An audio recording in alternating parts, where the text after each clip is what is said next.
नमस्कार, देशोन्नती संपादकीयमध्ये मी ऐश्वर्या शिंदे आपलं स्वागत करते। सरकारवरच्या तीव्र संतापाचा भडका उडाल्यावर काय घडते हे नेपाळमध्ये दिसून आले। नेपाळी तरुण रस्त्यावर उतरला आणि त्याने अख्खे सरकारच नेपाळमधून हुसकावून लावले। त्यानंतर भारतात असे घडू शकते का याची चर्चा झाली, परंतु भारतात असे काही घडण्याची शक्यता नाही।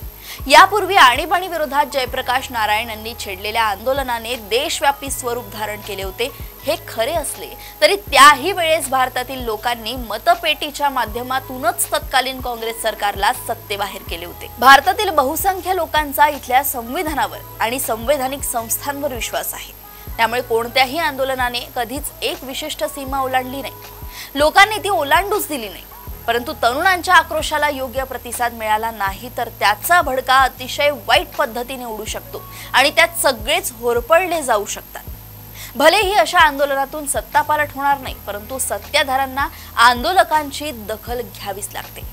मागे दिल्ली सीमेवर झालेल्या शेतकरी आंदोलनाने सर्वशक्तिमान सरकारला अशाच जिद्दीने आपल्या पुढे नाक घासण्यास बाध्य केले होते।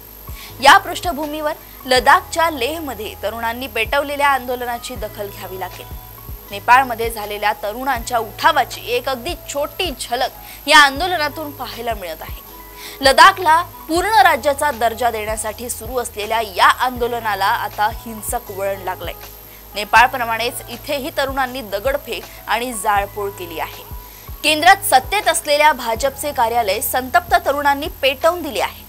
आंदोलक आणि पोलिसांमध्ये जोरदार संघर्ष झाला असून आतापर्यंत अनेक मृत्यू झाले आहेत। सोनम वांगचुक यांच्या उपोषणानंतर झालेल्या हिंसाचाराची तुलना नेपाळमधील जेनझी आंदोलनाशी केली जात आहे, परंतु लेहमध्ये हिंसाचार भडकल्यानंतर सोनम वांगचुक यांनी त्यांचे उपोषण संपवले, त्यामुळे नेपाळची ही छोटी आवृत्ती लवकरच शांत होण्याची शक्यता आहे। अशाच घडामोडी व अपडेट सोबत पुन्हा भेटूया देशोन्नती संपादकीयमध्ये। बघत रहा देशोन्नती। नमस्कार।